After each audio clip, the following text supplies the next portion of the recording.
So I got a new Mezco figure yesterday, and it is the Batman from The Batman. And I already did a discussion of the film, which I thought was a well crafted film with a problematic plot. So this is how the Batman looks. I think it is a very good reproduction of the character. Now, I didn't look that hard, but I couldn't find what the legs look like. But these knee pads are I assume that is how it looks in the film, but it's kind of weird. I think it looks a little strange. So I'm going to say straight up, I have a lot of Batman figures, and this is probably my least favorite. So I'll show just a few. This is the Ben Affleck Batman from the Justice League. I also have the Michael Keaton Batman, which I did not bring down. This is more of the comic book type Batman. This is, I believe, the oh gosh, what is it called? Something Knight, and I can't remember his name. But this is supposed to be sort of from the Frank Miller era. So what is my problem with with the Batman? I think it looks good, like right here. I bet you probably look at it and you think, oh, that looks great. It's got a nice hard armor there. So I like that. And then it's got kind of the fabric in here where it shows in the film. The legs bend weird. I don't know what the heck is going on there. They also, when they bend, they're putting a lot of stress up here. There is a serious crease here, which is not the end of the world. I mean, that is how it is. But I can't seem to get rid of that crease, and it irritates me a little bit. I'm just not particularly, even the elbow, I don't know if it's putting stress here or what, but it seems like it doesn't want to bend. So the face looks like Robert Pattinson. That is the look. And although it's generally very common with Mezco figures, I don't love the fact that they generally don't do any shading on the face. That is unusual for figure makers, but that is kind of how they do things. I swear, I think there is a little bit of shading here in the Ben Affleck one, but I don't think there's any shading here. So I think standing there, it looks good, but the articulation is just not good. I don't think it's good.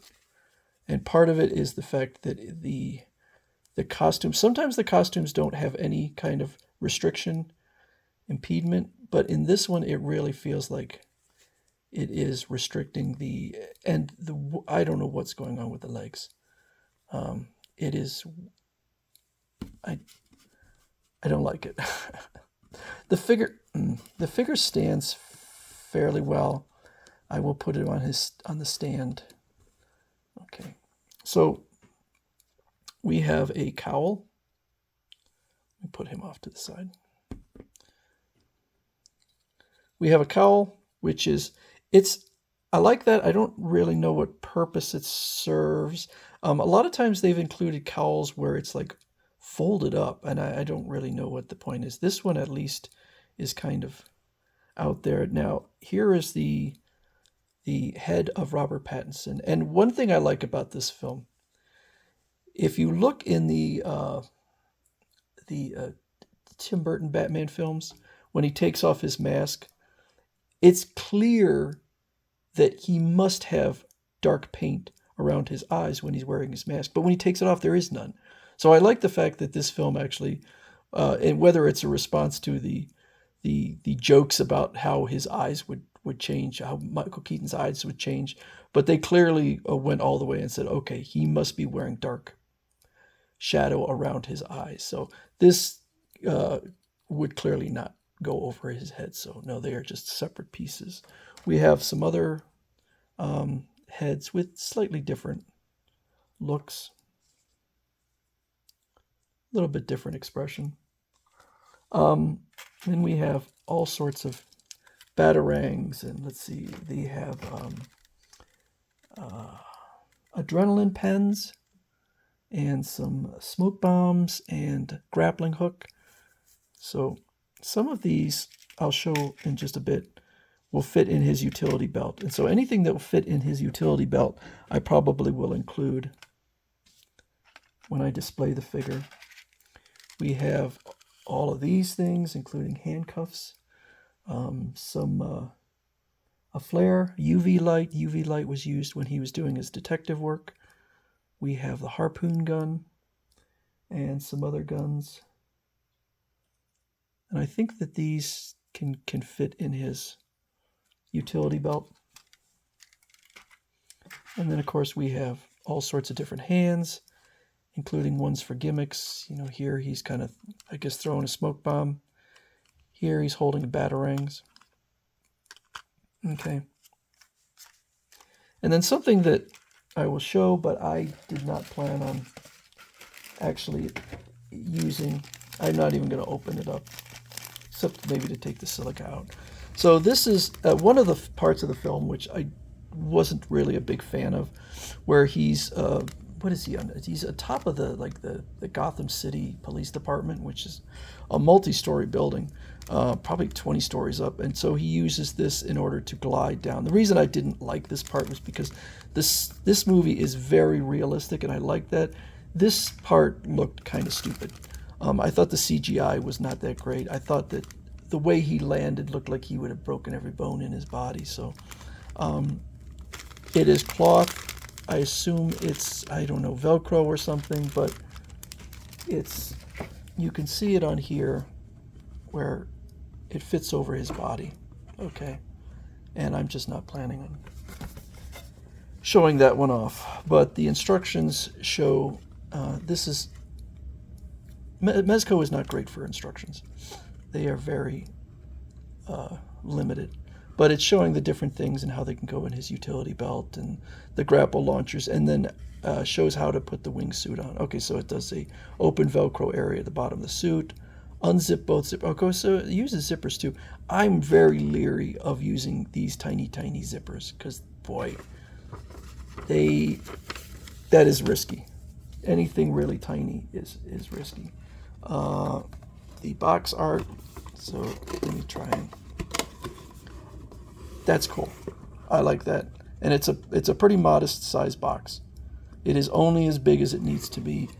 It needs to be, thank you Mezco for not making it any bigger than it has to be.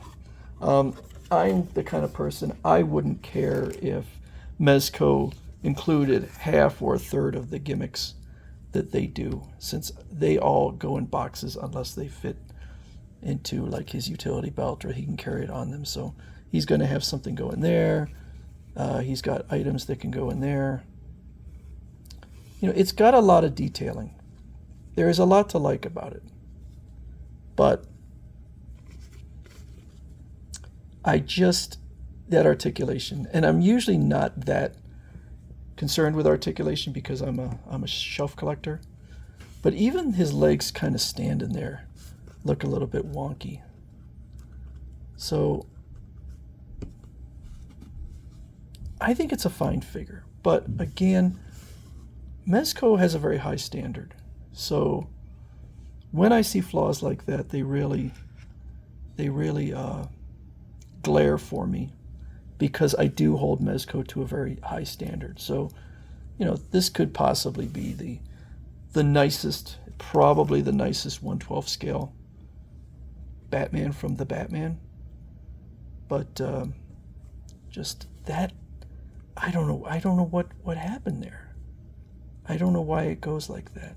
But it's weird, and again, it's putting stress up here. I could feel the stress when I bend it. So that is the Batman from the Batman by Mezco.